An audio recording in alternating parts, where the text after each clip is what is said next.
Salut mes chers élèves. Donc, dans notre cours d'analyse d'aujourd'hui, nous allons aborder la notion calcul d'aire.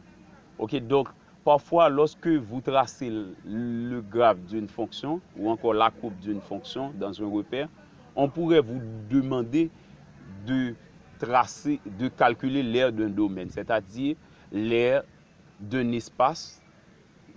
Ok, par exemple, l'aire de la partie limitée par la courbe, certaines droites ou une autre courbe. Ok, donc parfois on pourrait se trouver dans une telle situation. Eh bien, parfois, pour ce faire, il faut utiliser le calcul de l'intégrale. Mais il y a des principes que vous devriez maîtriser pour faire cela. Eh bien, c'est pourquoi aujourd'hui, dans notre cours, nous allons apprendre à calculer l'aire d'un domaine délimité par une courbe. Ok, voici quelques définitions là-dessus. Calcul d'aire. Soit f une fonction continue et positive sur un intervalle i. C, sa courbe représentative. A et B, deux éléments de i avec a inférieur à b. Cela veut dire que si on a un intervalle AB, cet intervalle AB est inclus dans l'ensemble i. Ok, donc f est continu veut dire que f est intégrable. Ok, sur i, f est continu sur i veut dire que f est intégrable sur i.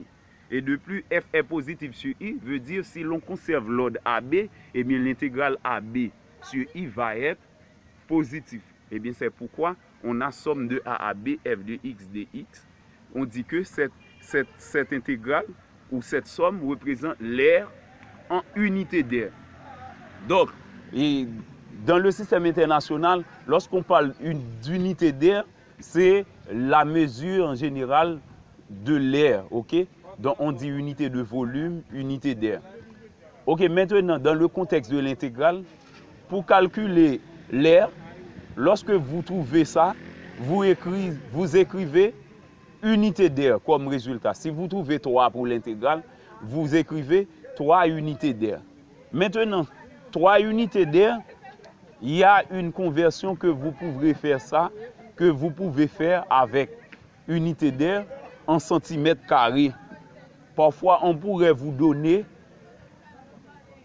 quelques informations. Par exemple, si le repère était orthonormé, eh bien, vous devriez prendre la valeur prise pour une unité élevée au carré pour trouver cette valeur d'unité d'air en centimètres carrés. Si, par exemple, on prend, dans un repère orthonormé, on prend 1 unité égale à 2 cm, eh bien, pour avoir 1 unité d'air, il faut prendre 2 cm au carré qui donne 4 cm carrés. Si 1 unité donne 1 cm, c'est 1 cm élevé au carré qui donne 1 cm carré pour 1 unité d'air. Il y a d'autres cas pour unité d'air, c'est lorsque le repère est orthogonal mais non orthonormé. Eh bien, lorsque le repère est orthogonal mais non orthonormé, pour avoir l'unité d'air, il faut prendre le nombre, la valeur prise en abscisse pour une unité, multipliée par la valeur prise en ordonnée pour une unité. Par exemple, si on a 2 cm en abscisse, 3 cm en ordonnée, il faut prendre 2 par 3, 6 cm carrés pour une unité d'air. Ok? Donc c'est ainsi qu'on parle d'unité d'air. Donc, il y a, dans certains exercices, on pourrait donner l'intégrale en unité d'air lorsqu'on ne précise pas quelle valeur qu'on prend pour unité d'air dans l'exercice. Mais si on précise ça, il faut convertir unité d'air en centimètres carrés, puisque c'est en centimètres ordinairement qu'on gradue le repère orthonormé. Ok, donc si c'est en mètres, on va prendre le soin de convertir ça en mètres carrés. Donc de suite en suite. Eh bien, c'est dans ce contexte qu'on parle de unité d'air. Donc l'unité d'air, c'est la valeur ordinairement de l'air, ok, trouvée pour le domaine qu'on calcule. Eh bien, par exemple, somme de A à B f de x dx est l'aire du domaine D délimité par C. L'axe des abscisses, c'est OI. Suivant le graphique, OI, c'est l'axe des abscisses. Et les droites x égale à A et x égale à B. Ok, donc voilà, l'aire du domaine D, c'est la partie assurée. X égale à A, c'est une droite verticale. X égale à B, une autre droite verticale.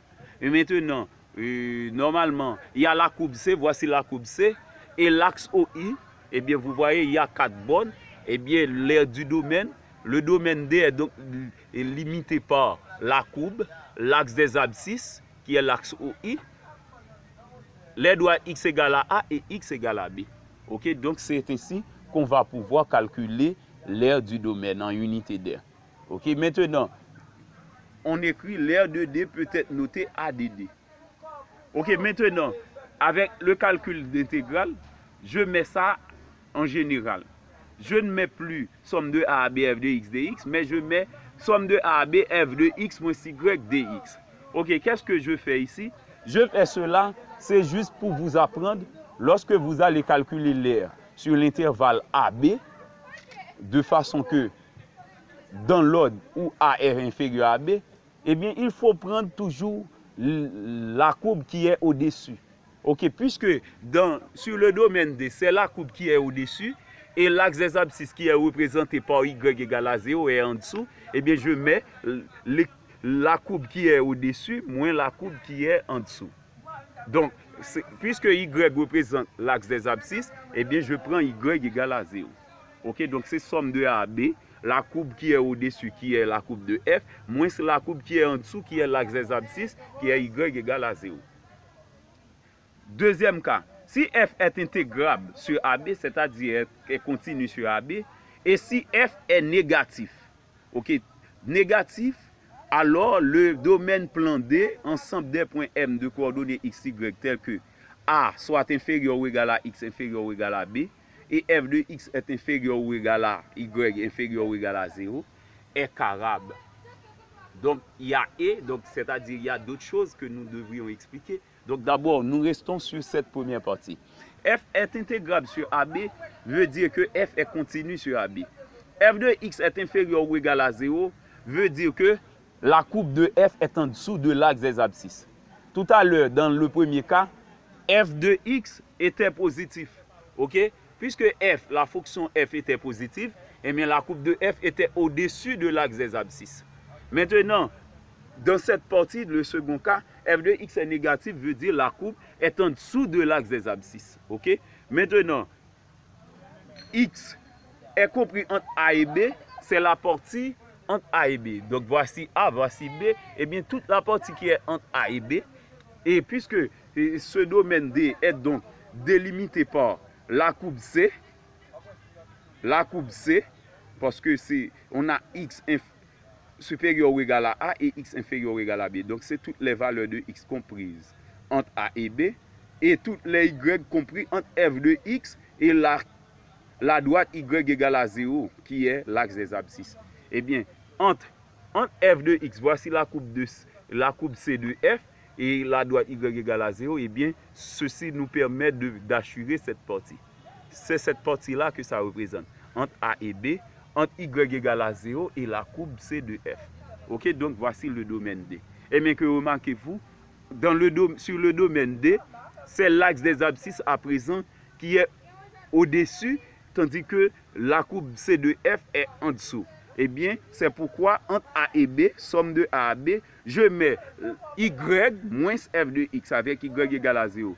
Qu'est-ce que ça signifie? C'est la valeur, ok, de l'axe des abscisses. Puisque c'est l'axe des abscisses qui est au-dessus dans ce cas, eh bien je mets la valeur qui est au-dessus moins la valeur qui est en dessous.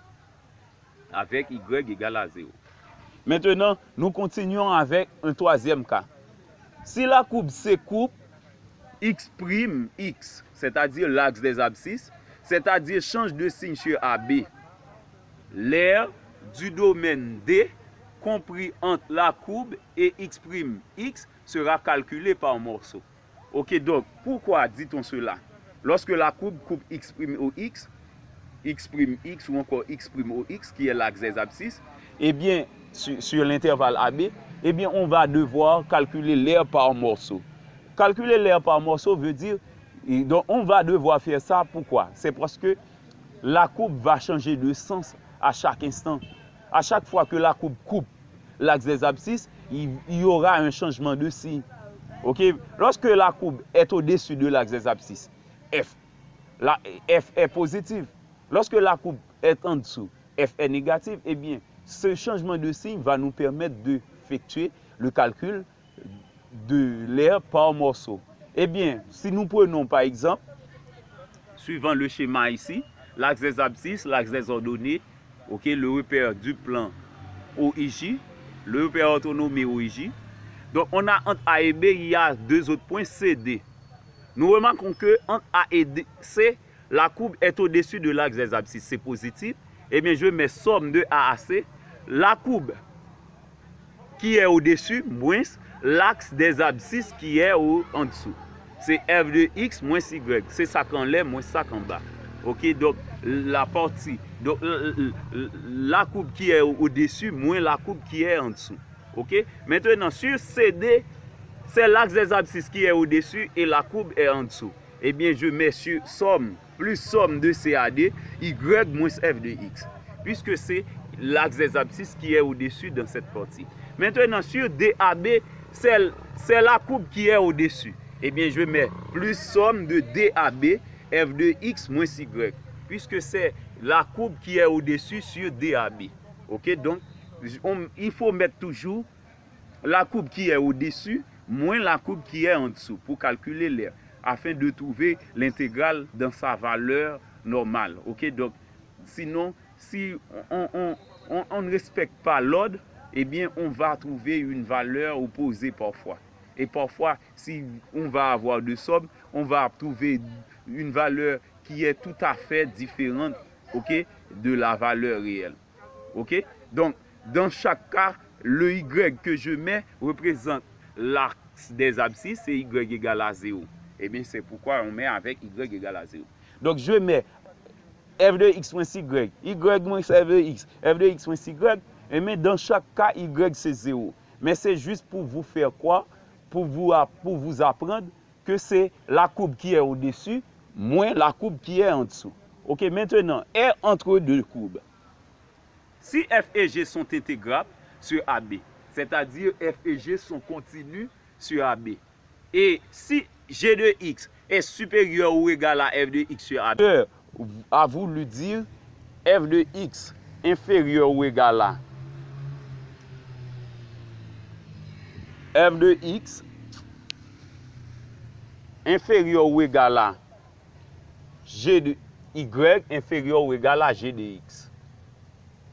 Ok, donc, parce que dans cette partie, si g de x est supérieur ou égal à f de x sur AB, c'est sûr que la courbe de f va être en dessous de celle de g sur AB.